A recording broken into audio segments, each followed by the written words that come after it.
Tignan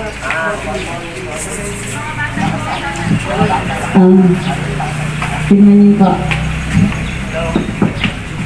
Yung name po ng group namin is Courageous Lang.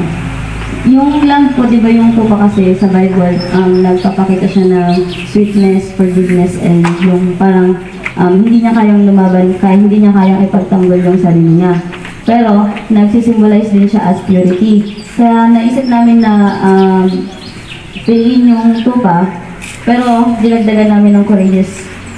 Kumbaga, naging courageous lang siya kasi nga, gusto namin, kami yung mga tupa na kayang ipaglaban yung kung ano yung tama, ganun, or kaya namin maging matapang para i-share yung salita ng Diyos, kaya namin maging matapang para purihan ng Diyos, kaya namin maging matapang para pasalamatan ng Diyos. Tapos, sinabi din dun sa may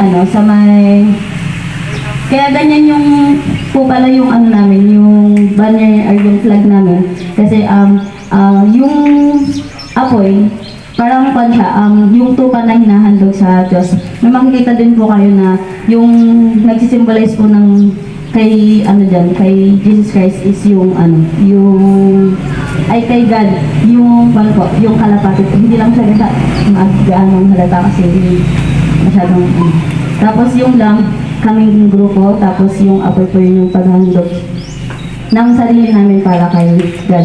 And then yung po, pumasok din po dun yung sa may 110 din po, di ba sinabi din po doon na hindi siya naparito pa, wait lang. Yung about sa magnanakaw, tapos yung sa may tupa na naligaw po yun. Tapos, kumbaga, di ba po, yung, kumbaga, ang pinaka-point po ng gitcam natin is revival.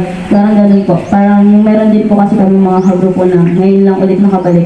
Kumbaga, naging way tong gitcam para para bumalik sila or para makasama ulit po natin sila. Thank you, Lawrence. At the same time, tayo na boys. Halaban mga kamay!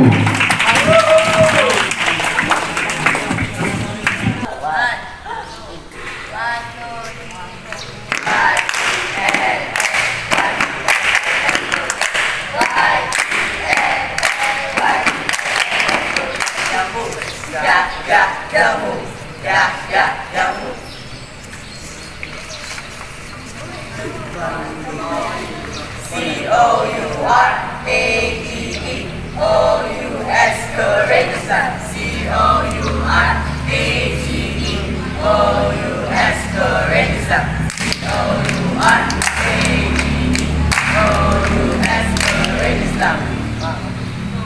1, 2, 3, go. C-O-U-R-A-G-E-O-U-S, courageous son.